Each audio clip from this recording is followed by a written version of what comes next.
The Elder Race, Complete Series, a sci-fi story with illustrations. Chapter 1, Awakening of the Forgotten. In the distant reaches of the Andromeda Galaxy, aboard the derelict starship Solitude, Lieutenant Ayla Varick was the first to hear the call. It wasn't a sound but a pulse, a faint vibration resonating through the ship's hull, like a forgotten melody tugging at the edge of her consciousness. "Captain, we're picking up an anomalous signal," she reported, her voice steady despite the unease curling in her stomach. Captain Reese Calder looked up from his station, his grizzled face etched with years of hard decisions. "Source?" Ayla shook her head. "Unknown, but it's ancient, predates the Galactic Accord." The crew of the Solitude had been scavenging the remnants of the Elder Race, a species shrouded in mystery and myth. They were said to have shaped the stars themselves, their technology indistinguishable from magic to modern minds, but their civilization had vanished eons ago, leaving behind ruins and riddles. This signal, however, was not a ruin, it was alive. Chapter 2, The Artifact. The signal led them to a desolate moon orbiting a dying star. At its core lay a monolithic structure, seamless and obsidian, emitting a soft hum that vibrated through the bones. "Scans show no entry points," Ayla said, frowning at her console. Reese grunted, "Then we make one." As the crew prepared to breach the structure, the hum intensified. Suddenly, a section of the wall dissolved, revealing an interior of dazzling complexity, geometric patterns glowing with ethereal light. "Welcome, descendants," a voice boomed, startling everyone. The words weren't spoken but implanted directly into their minds. A figure emerged from the light, a tall, slender being with metallic skin and eyes like swirling galaxies. "You are not the first to seek us," it said, its tone neither hostile nor welcoming, "but perhaps you are the first who may understand." Chapter 3, Secrets of the Elder Race. The entity, which called itself Kale-10, explained that it was a remnant of the Elder Race, a caretaker of their knowledge. "Why did your kind vanish?" Reese asked, his voice betraying his awe. Kale-10 hesitated. "We did not vanish, we transcended, but in doing so, we left behind a great burden, a threat that grows as you progress." Through the artifact's holographic displays, they saw glimpses of the Elder Race's history, planets being terraformed, stars ignited, and an ancient war against an incomprehensible foe. "We called them the Void Spawn," Kale-10 continued, "entities born of the spaces between galaxies. They consume light, matter, and thought itself. We drove them back, but the barriers are weakening." Chapter 4, Humanity's Role. "You expect us to fight them?" Ayla asked, incredulous. Kale-10's gaze fixed on her. "Your kind is unique, adaptive, resilient. The seeds of our legacy were planted within your DNA. You are more than mere descendants, you are the inheritors of our purpose." The crew exchanged uneasy glances. The weight of Kale-10's words was staggering. "What do we need to do?" Reese asked finally. Kale-10 extended a hand, and a sphere of light materialized. "Take this. It contains the knowledge and tools you will need, but be warned, understanding comes with a price." Chapter 5, The Final Stand. Armed with the Elder Race's technology, humanity united as never before. Fleets of starships equipped with energy shields and gravity weapons stood ready to face the Void Spawn. The battle was apocalyptic. The Void Spawn tore through dimensions, their forms shifting and writhing, defying natural laws, but humanity, guided by the wisdom of the Elder Race, fought back with a ferocity born of desperation and hope. In the final moments, Ayla, now a fleet admiral, led the charge. The artifact, embedded within her ship, activated a weapon of unimaginable power, a ripple through spacetime that obliterated the Void Spawn and sealed the rift. As the dust settled, Kale-10's voice echoed once more. "You have proven worthy. The Elder Race's legacy is safe in your hands, but remember, the stars are vast, and the unknown infinite. Be vigilant." Epilogue.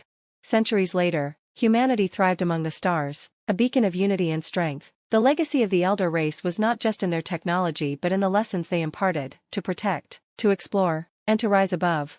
And in the quiet corners of the galaxy, the monoliths still stood, silent sentinels waiting for the next generation to uncover their secrets. Illustration ideas. 1. A glowing monolithic structure surrounded by swirling starlight. 2. Kale-10's metallic figure with galaxy-like eyes, standing before the crew. 3. Humanity's fleet battling against the Void Spawn amidst a cosmic rift. 4. Ayla activating the artifact, its light enveloping her ship in a climactic moment. Chapter 6, The New Guardians. Decades after the defeat of the Void Spawn, humanity had cemented its place among the stars. The Alliance of Stellar Nations was formed to govern the vast network of colonies and outposts, ensuring unity in the face of cosmic challenges. But with peace came complacency, and the galaxy's greatest threats often lurked in shadows. On the edge of known space, an exploratory vessel, Luminara, discovered another Elder Race artifact, this one dormant but massive, stretching like a lattice across the surface of a rogue planet. Unlike the first monolith, this one bore signs of battle, scorched marks, fractures, and unsettling organic growths winding through its surface. Captain Marin Salas, descendant of Admiral Ayla Varric, stood on the observation deck, gazing at the artifact with unease.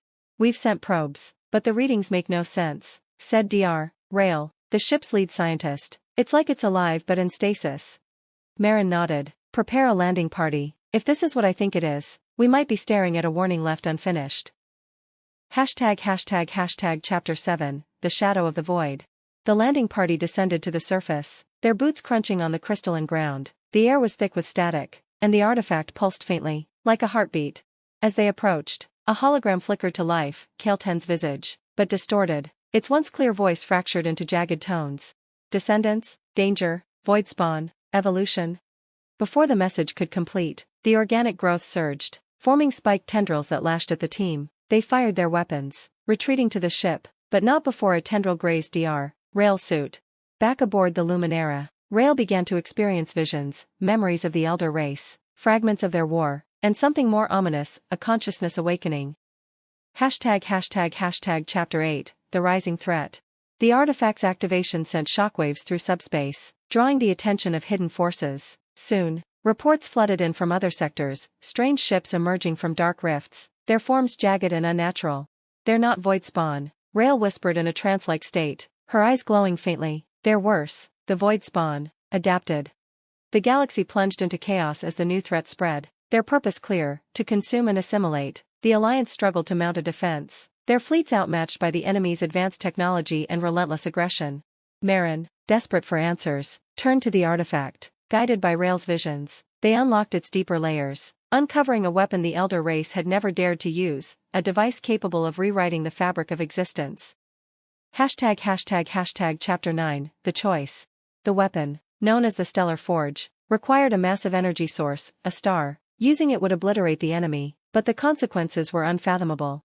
"We'd be playing gods," Marin said, her voice heavy with doubt. "This isn't just about defeating them, it's about deciding who we become." The crew debated fiercely. Some argued that survival justified the means, others feared the price of such power. Kael'ten's image appeared once more, clearer now. Our kind faced this choice, and faltered. "Perhaps you will succeed where we failed." As the enemy closed in, the decision was made. They activated the Stellar Forge. Chapter 10, A New Dawn. The weapon's activation unleashed a blinding wave of energy, folding space-time around the enemy fleet and erasing them from existence. The galaxy was saved, but at a cost. The star that powered the weapon collapsed into a black hole, destabilizing nearby systems. In the aftermath, the Alliance vowed to learn from their near destruction. The Stellar Forge was dismantled, its secrets buried in a secure vault, accessible only to the most trusted leaders. Marin stood before the ruins of the artifact, reflecting on the weight of their actions. "Perhaps this is what the Elder Race wanted all along," she said, "not to guide us, but to force us to decide our own fate." As she turned away, the artifact pulsed faintly, as if in approval. Epilogue, Echoes in the Stars. Generations passed, and the story of the Elder Race became legend, monuments to their legacy dotted human worlds, reminders of the choices that shaped their destiny. But among the stars, new whispers began to emerge, of anomalies in the fabric of space, of entities that moved between dimensions. The galaxy had been given a reprieve, not a guarantee. And on the edge of known space, another signal awaited discovery. Illustration ideas for Part 2. 1. The Luminara hovering above the damaged artifact on the rogue planet. 2. The distorted hologram of Kael'ten warning the crew amidst organic growths. 3. A massive galactic battle against the evolved enemy ships, with rifts tearing through space. 4. The Stellar Forge unleashing its apocalyptic power, collapsing a star into a black hole. 5. Marin standing before the pulsing artifact, her silhouette framed by a dying star. Chapter 11, The Veil Between Worlds. Decades after the Stellar Forge was dismantled, humanity's expansion continued, cautiously probing the edges of the galaxy. But strange phenomena began to plague the outer colonies, disappearances, energy distortions, and whispers in the void that drove some to madness. On the research vessel Eidolon, Commander Dax Varric, a direct descendant of both Ayla and Marin, received an urgent transmission from Outpost Helios on the frontier. The message was fragmented but chilling. "They're here, shadows between stars, the veil is breaking." When the Eidolon arrived, the colony was silent, its buildings intact but empty, as if the inhabitants had simply vanished. "Scanners show anomalies in the quantum field," said Chief Scientist Mira Solon, her voice tinged with dread. "It's like reality itself is unstable here." As they investigated, they found a strange device buried beneath the colony, another Elder Race artifact, this one fractured and leaking streams of luminous energy. Chapter 12, The Fractured Continuum. The artifact appeared to be a gateway, a bridge between dimensions. Kale 10's familiar voice greeted them, but it was fragmented, distorted by whatever force had broken the artifact. "Descendants, beware, the veil cannot hold."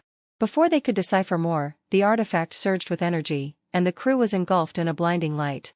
When they awoke, they were no longer in their galaxy. They floated in a surreal expanse where time and space twisted, where stars bled colors unknown, and titanic beings moved with deliberate grace. "This isn't right," Mira whispered, her breath hitching.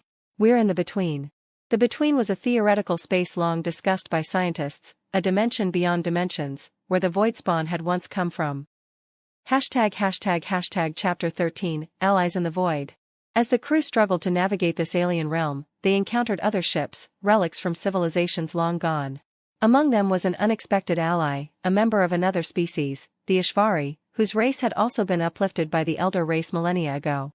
Their guide, Velenkai, explained that the breaking of the veil was a catastrophic event that threatened all existence. "You were warned," Velenkai said, their crystalline form shimmering. "The Elder Race sealed this realm, but your kind's actions have weakened the barrier." Together, they pieced together a plan to repair the fractured artifact and seal the gateway, but it required them to confront the entities that had broken through, beings of pure entropy that sought to unravel the fabric of reality itself. Chapter 14, The Fight for the Veil. The Eidolon, outfitted with both human and Ishvari technology, became the spearhead of a desperate mission. They tracked the source of the rift to a swirling nexus of energy where the titanic beings gathered, their forms constantly shifting and distorting space around them. The crew fought valiantly, using advanced weaponry and tactics, but the beings were nearly unstoppable. It wasn't until they activated the broken artifact that they began to gain an advantage. The artifact emitted waves of stabilizing energy, forcing the entities back and beginning to repair the tear in the veil. But the process required a sacrifice. The artifact needed a conscious mind to guide it, a pilot who would be consumed in the process. "I'll do it," Dax said, stepping forward without hesitation. "This is what my family's legacy has been building toward." Chapter 15, A New Era. Dax connected to the artifact, his mind merging with its ancient systems. He felt the weight of countless millennia, the hopes, fears, and sacrifices of the Elder Race. With a final surge of energy, the artifact sealed the rift, banishing the entities back into the between. The veil was restored, but the strain on Dax's body was too great. He whispered a final message to his crew before vanishing in a burst of light. "Protect the stars. Always." The Eidolon returned to their galaxy, battered but victorious. Mira and Velenkai carried Dax's legacy forward, forming a new council of species dedicated to preserving the balance between dimensions and ensuring that no power, not even humanity's, would ever threaten the veil again.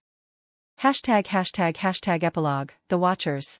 In the centuries that followed, the galaxy entered a golden age of cooperation and exploration. The Council of Guardians watched over the veil, their vigilance ensuring that the horrors of the Between remained sealed. But in the farthest reaches of space, beyond the boundaries of even the most advanced star charts, a faint signal echoed, a familiar hum, soft and steady. The Elder Race's artifacts were not all dormant. And their final message had yet to be delivered. Illustration ideas for the finale. 1. The Eidolon floating in the surreal expanse of the Between, surrounded by shifting stars and titanic beings. 2. The Velenkai, a crystalline alien figure, guiding the human crew through the fractured dimension. 3. The Dax Varric, glowing with energy, standing before the artifact as it activates. 4. The climactic battle against the entropy entities at the swirling nexus. 5. A monument on a human world dedicated to Dax, with the inscription, *, protect the stars. Always. *.